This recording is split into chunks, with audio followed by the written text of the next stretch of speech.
I'm Johnny Scoville, and this is Chase the Heat. I want to thank you all for joining me. You guys know me. One of my favorite things in the world are fresh pods. I'm excited about these, okay? I really am. All right, let me share with you what I got. What I'm going to do, let me just explain what I'm going to do. I'm going to eat a bunch of these pods. I may not eat all five of them.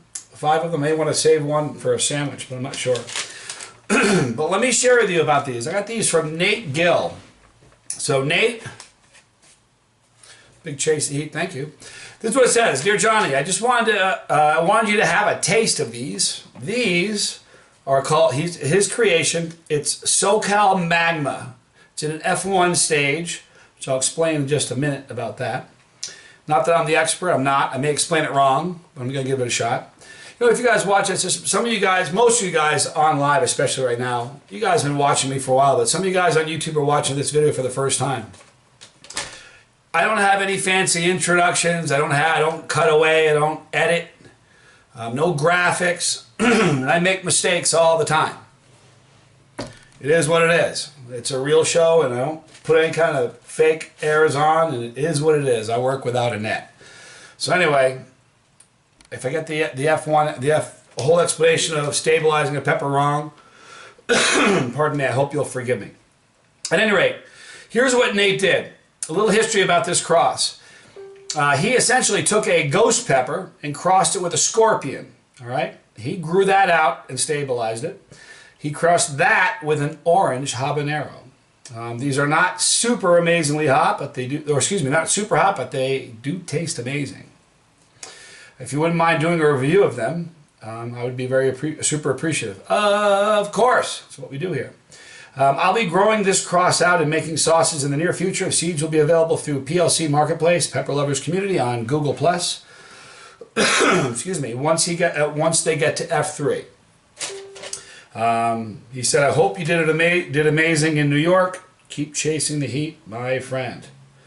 Thank you, Nate. I'm going to eat these peppers. I'm going to tell you guys a little bit about New York. What a crazy, crazy experience that was. All right, now one more thing I've got. Give me just a second here. I'm going to be able to have a little bit more information that Nate sent me. I grabbed a screenshot of it. I want to read it to you. Essentially, he thinks that the peppers have a similar heat to a habanero when they're in the orange phase, but when they when they ripen, they get hotter like a scorpion. Have a bit of sweetness to it, but a ghostly in flavor, which is neat. I like a ghost pepper. I like all of them, actually. A bit sweet. Okay, I would like to see what you think. The different phenotypes pictured below have different heat. He thinks this one here, I believe. Let me look at the picture again. Give me 1 second, you guys. I'm seeing which one of these he says is the hot one, because he has the phenotype. It is this one. He has determined to be the hottest of the phenotypes. So I'm going to save this and do this. Should I do it first or last? I don't really know. We're just going to eat them. And then what I'm going to do is, after I'm done munching on these, I'm going to give you guys, tell you a little bit about the New York experience at the New York Hot Sauce Expo. It was one of the most unbelievable experiences of my lifetime. Now, if I live to be 10 million years old, I won't forget last weekend. It was amazing, so I'll get more into that in just a minute. But thank you, Nate. I'm going to cut these open and show you the interior of them.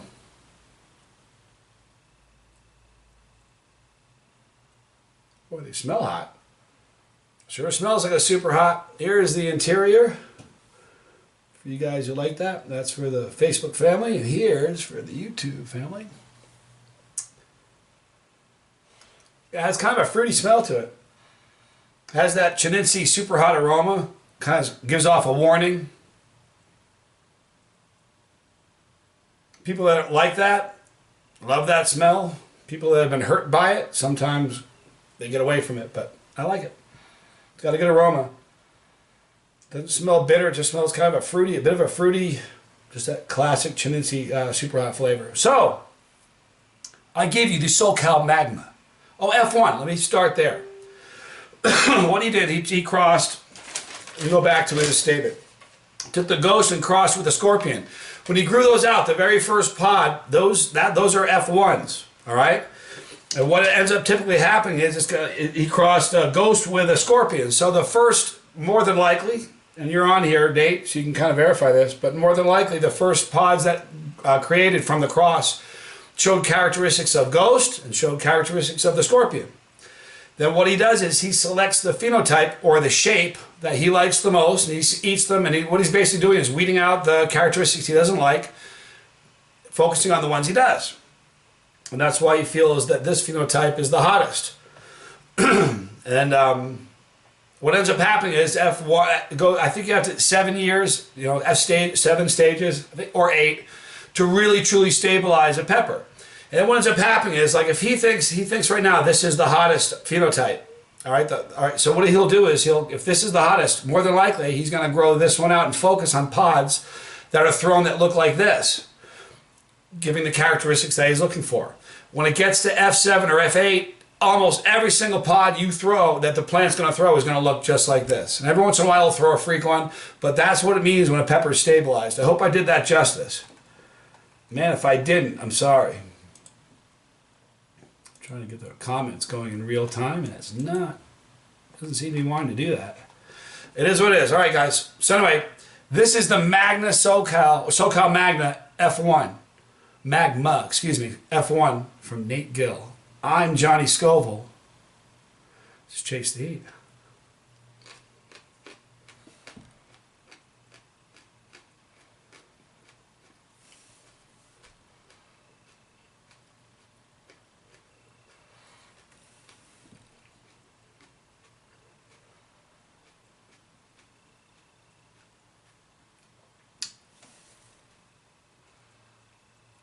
I would say it's pretty accurate, Nate, as far as, you know, it's definitely sweeter. It definitely has ghostly flavor. It tastes like I'm picking up a ghost flavor.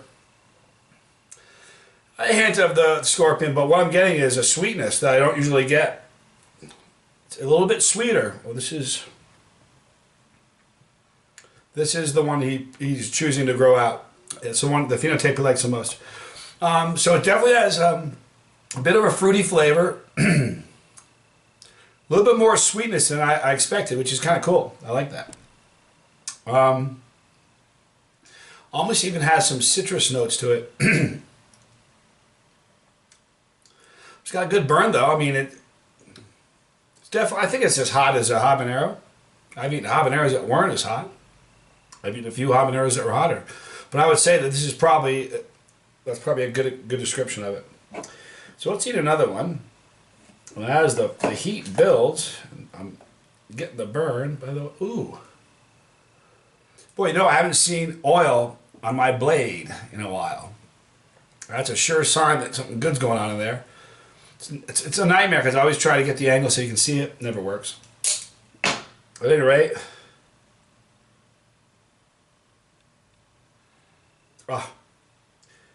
there's thin-walled, all right? Not a ton of placenta.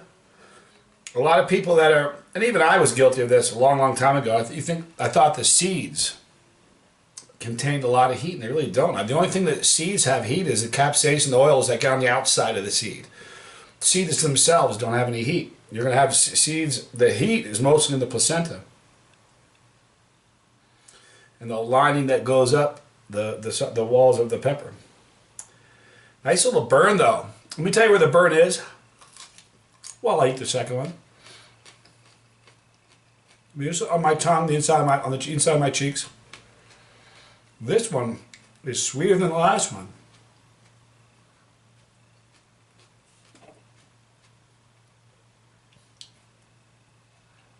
It's a tasty pepper, Nate. That one was a little hotter than the first one. I don't think it's a case of it just building. I noticed it almost right away.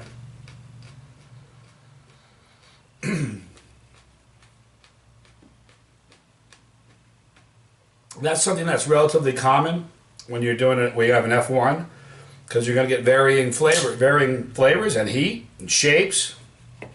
That's why the early stages of this one I'm not going to be able to eat. I'll show this to you. This one's got a little mold going on the inside. You guys see that right there and right there? Happens, no big deal. So we're gonna throw this one.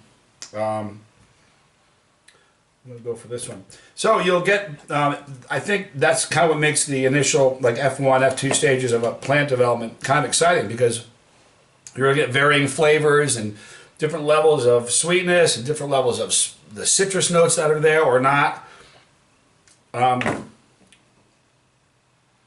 Definitely way better tasting than, habaneros are growing on me, but when I was younger, like way younger, I don't know if I got really hurt once or twice from a habanero, but I just wasn't the biggest habanero fan. It's growing on me, there's no doubt. Habanero sauces I'm more of a fan of than just eating habanero pods. They tend to have sort of like a metallic flavor. At least something that I noticed in the past. Got a pepper burp. Pardon me. So I guess I'm going to eat all of them, since one of them is not going to be edible. But I'll show the interior of this one. This one has a much gnarlier placenta. If you guys see that one? This side not so bad. That's a thick placenta with a lot of seeds and a lot of... Oh. All right. These are better tasting than the Reapers I ate this weekend. Talk about that in a minute too.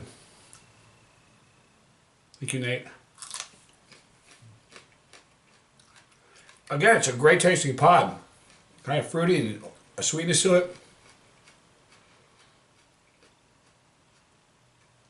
I'm definitely picking up some citrus notes as well.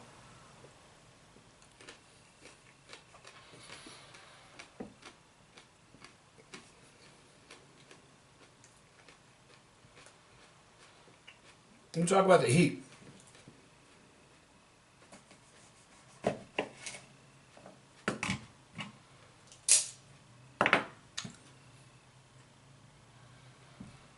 It's a little hotter than the habanero. It certainly moves my needle at least a little bit. Probably like a 1 for me, or a scale from 1 to 10. My tolerance is kind of high right now. The weekend will do that to you. The weekend I just had. But for a non-chili, this would definitely be probably a 4 or 5. Probably a 5 midway for sure. This one, same aroma. Kind of a fruity. I'm picking up a sweetness. Here's the inside of this one. This is the phenotype that Nate is preferring and kind of settling on. It's the one he likes the most, has the characteristics he likes the most, so we're going to munch on this and tell you what I think of it. Then I'm going to tell you how cool New York was, what an experience that was. I can't wait to share it with you guys.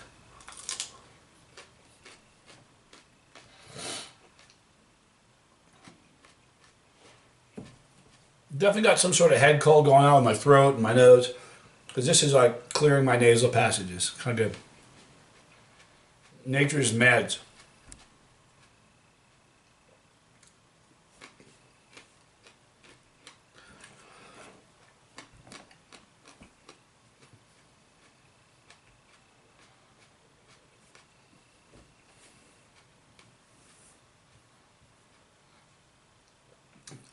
There wasn't really that much discernible difference in the flavor. They all have a fruity quality, a little bit of citrus notes going on, and a sweetness, a nice, pleasant sweetness. One of the pods, I think it was the third one, second or third one? Third one was, I think, the sweetest of them all. I think that one has a little bit more heat to it. You might ask yourself, how do you know that? How can you possibly figure it out after eating 3 or 4 of them? When you eat a lot of them, you can. You can pick up different things on different pods. I think when I first started eating like multiple pods, you eat one pod and your mouth is kind of like destroyed. And your taste buds are on fire, and your mouth is under attack. And you could eat newspaper after that, and it's going to taste like a pepper because your mouth is just, that's what you're feeling. But the higher my tolerance goes, the more nuances and subtleties I'm able to pick up in peppers, where I think if somebody's not used to it, just popped one of those peppers in their mouth, they probably would want to eat another one, just because it's hot, you know. I mean, that last one, I think, you know, it would be like a 6. Probably a 2 for me. Probably a 6 for a non-chili ad. And you guys, I'm not playing. I'm not like, when I give my scale versus like a non-chili, I'm really trying to give you guys, do you a solid. So, because if you ate this, I want you to know what you'll feel. I think sometimes people think I'm just saying that for bravado purposes. I'm not. Let me tell you about this weekend, and you'll see what I'm talking. I'll give you an example. Excuse me. Nate, thank you for Socal Magma. I like them. I think that's going to be a good pepper. It's tasty. I like it way more than a habanero, but I can see why you say that has habanero influences, but I like it.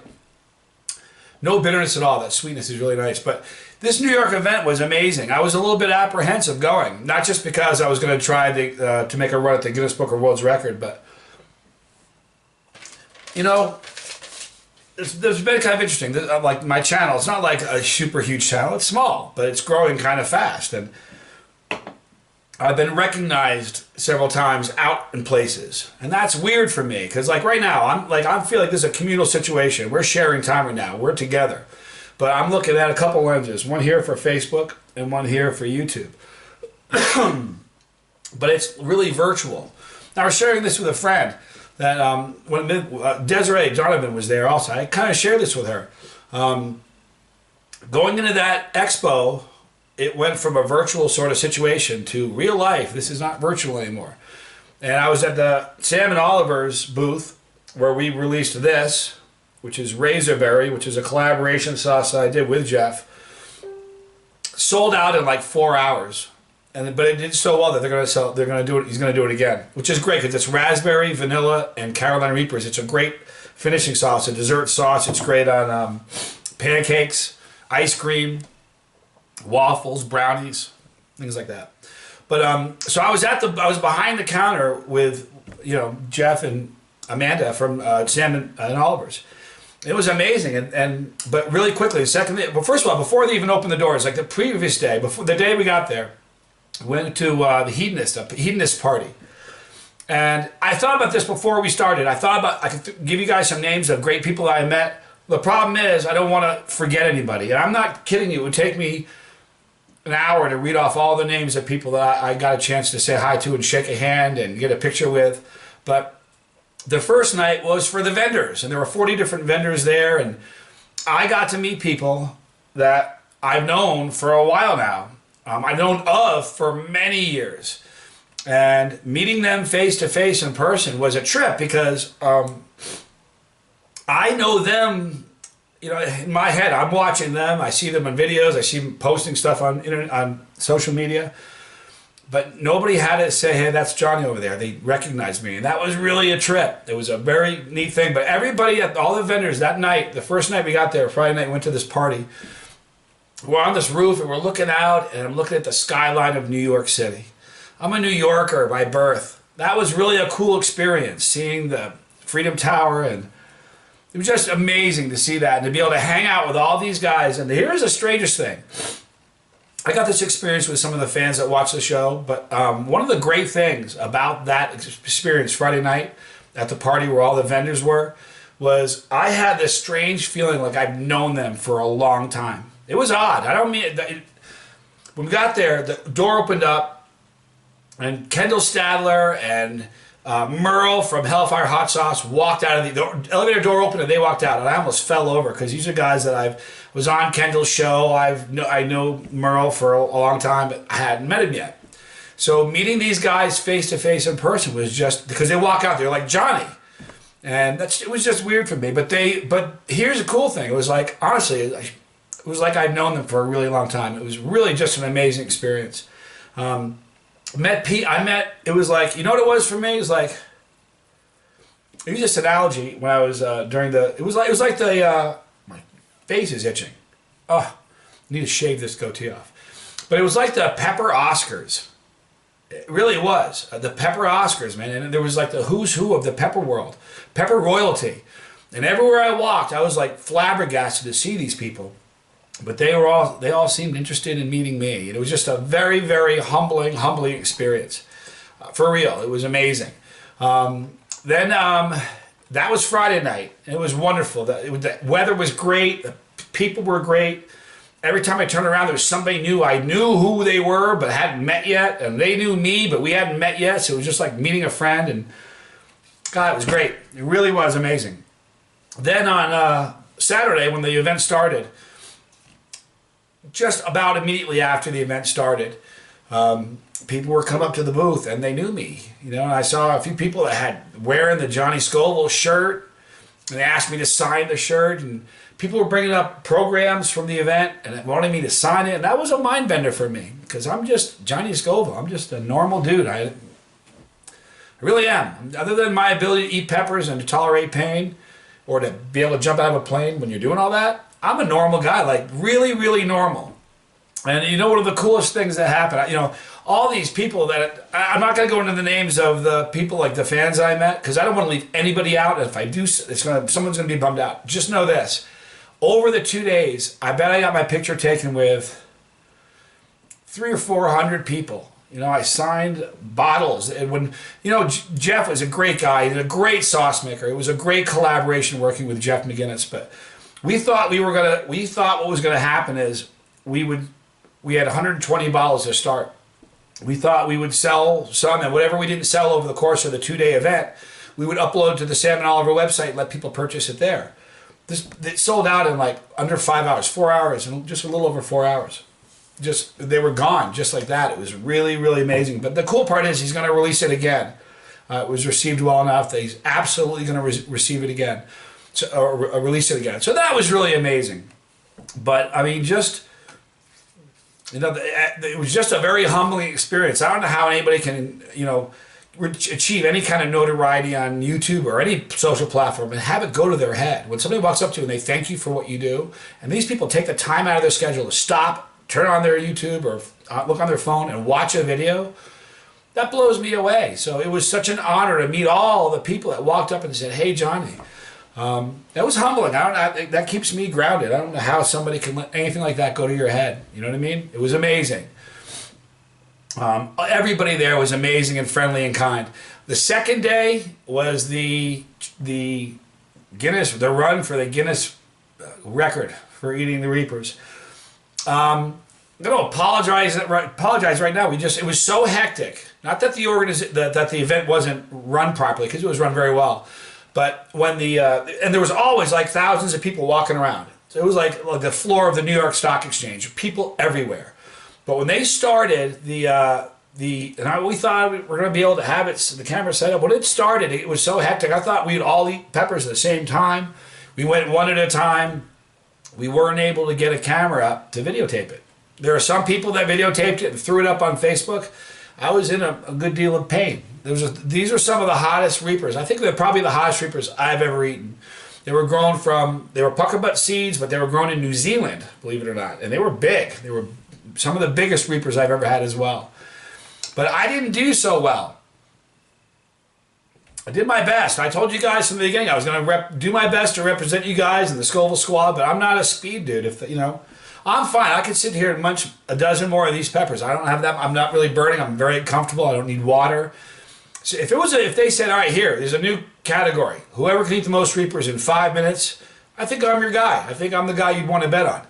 But with a 1-minute contest, it's just a different animal. That's a hard thing to do. So I'm not making excuses. I gave it my best shot. But what I promise you is this. I'm going to the Chicago show, the Hot Sauce Expo in June. And I'm going to trade more this time. And I'm going to go after it. And I'm going to represent you guys a lot better. I'm sorry if I disappoint you guys. I'm going to answer a few questions here. Here's what we're going to do. I'm going to wrap it up in just a couple seconds with YouTube, but please stay here. I'm going to answer some questions with you guys. I've seen a few already that I'll be happy to answer.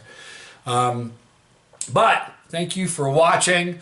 I'm not going to put a link in the description box below for Nate, because he's not going to have seeds to sell for 2 more seasons, but you'll be hearing about him. It's a great pepper. The Socal Magma, remember it. It's a great tasting pepper. Right here, you'll see the Chasetheheat floating pepper. Like, comment, and subscribe. If you don't like this video, throw a thumbs down. I got thick skin. Trust me. I wouldn't be able to do this if I didn't. But if you like this video and you haven't subscribed yet, click that pepper. When you do, you're part of this thing. You're part of the Scoville squad. And even if I go to an event and you're not with me, you're there with me in spirit. If you don't want to miss any of these videos, you don't need to. Click the bell. We'll notify you when we upload new ones. Thanks for watching. Thanks for hanging out with me. I'm Johnny Scoville. This was Chasetheheat.